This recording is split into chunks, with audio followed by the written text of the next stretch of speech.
you tired of games draining your data or throwing ads in your face? Well, you've clicked on the right video, because today I am going to show you the top 15 best offline games for Android in 2025. If you're looking for more offline game to play, check my offline games playlist. Okay, let's get started to video. Number 15.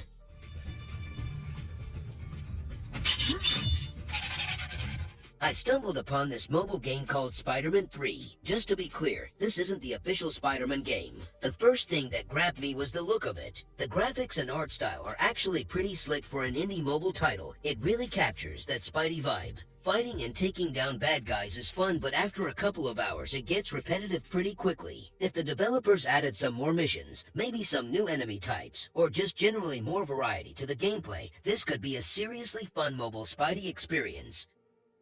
Number 14.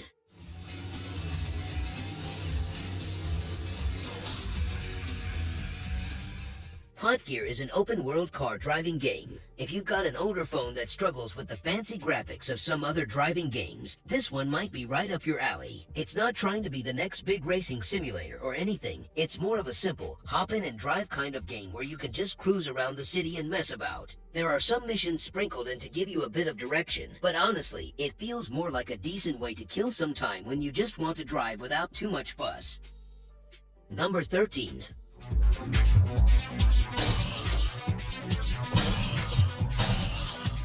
Outbreak Dead Zone is like the classic Call of Duty zombie mode, but if it went through a low poly graphics filter. You're basically dropped into a map swarming with blocky zombies, and it's your job to survive as long as you can, mowing them down, upgrading your arsenal, and unlocking new parts of the map to explore. The only bummer right now is that the gun selection feels a bit limited, and it would be awesome to team up with some friends to take on the hordes, but there's no multiplayer mode at the moment. Outbreak Dead Zone is a fun little time waster to pick up and start blasting.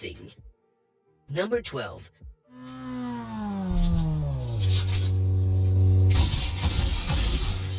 Gang Spider Vice Island is like a simple version of GTA on your phone. It's very chaotic and fun. There are many things happening, like events and small games inside the game. This makes it interesting because there are different things to do. One bad thing is that the game wants you to watch advertisements if you want to get some new guns or cars. But you can play the game without internet, so you don't have to watch the ads if you don't want to. It's your choice. It's simple and fun for playing when you have some free time.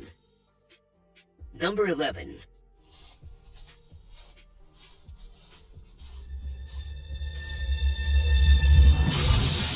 Battlefront Europe. World War I is interesting because it mixes two types of games, strategy and shooting. First, you put your soldiers on the map. Then, you can choose one of your soldiers and play as them. I think this game is fun. It's cool that you can plan your attack and then also be part of the action. It's a different kind of game where you can be the boss and also be a soldier. If you like strategy games and also like shooting games, maybe you will like Battlefront Europe, World War I.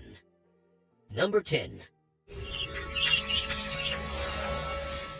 Marooned is an underrated survival game. Imagine you're stranded on a deserted island. No zombies, no other players, just you and the elements. You start with basically nothing, and you gotta figure out how to survive. It's a lot slower paced than those other survival games. You're not constantly fighting off monsters or worrying about getting raided. It's more about planning, resource management, and just figuring out how to make the most of what you have. If you like the idea of just being alone on an island, figuring things out, and building your own little paradise, you'll probably enjoy Marooned. Number 9.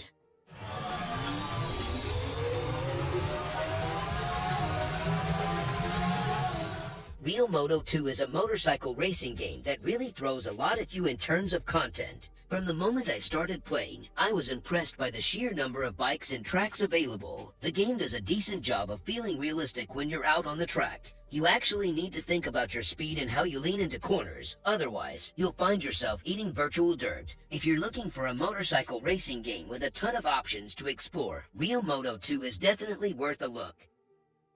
Number 8.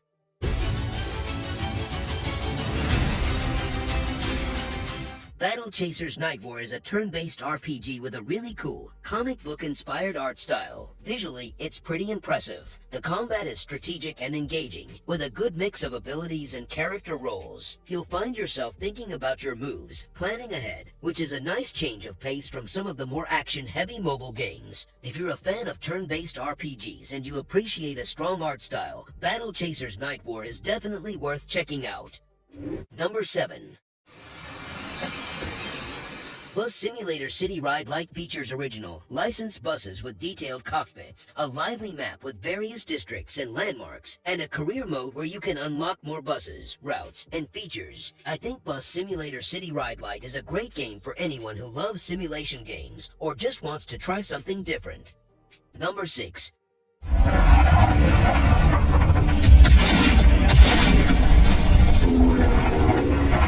Zombie Hunter 2 is a classic FPS game where you shoot lots and lots of zombies. You get different guns to use, which is good because some zombies are tougher than others. There are also different places to go, like maybe a city or a hospital, and each place has its own creepy feeling. Sometimes it can feel a little bit the same thing over and over. More zombies, more shooting, but if you like shooting zombies and seeing how long you can survive, then Zombie Hunter 2 is probably a good game to try.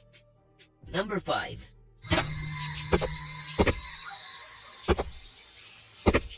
The VHS Shop is a retro-themed horror game where you run a video store in the heart of darkness. At first, everything seems normal, but as the night deepens, things get stranger and stranger. The atmosphere is tense and claustrophobic, and you'll find yourself constantly on edge, wondering what's lurking in the shadows. Overall, the VHS Shop is a chilling and suspenseful horror game that will keep you hooked from start to finish. Number 4.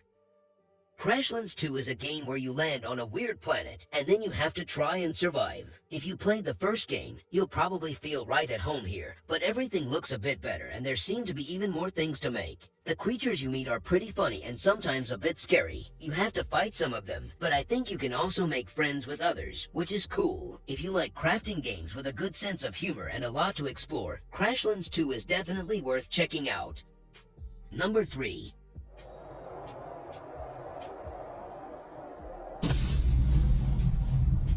Sniper Hunter is a game where you basically go around different places and try to shoot animals or creatures with a sniper rifle. The first thing that caught my eye was how nice the game looks. I really liked exploring the different areas, like forests and maybe even snowy mountains. Since it's a new game, it feels a little bit limited in what you can do. It would be awesome to have a bigger variety of targets and maybe some more powerful rifles to unlock. Right now, it's a nice and easy hunting game with good graphics. Number 2.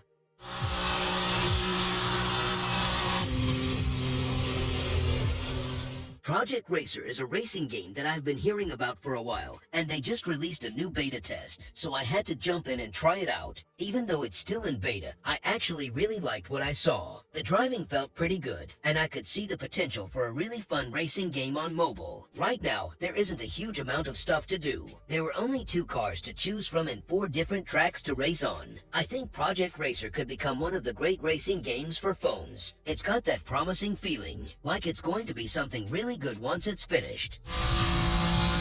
Number 1.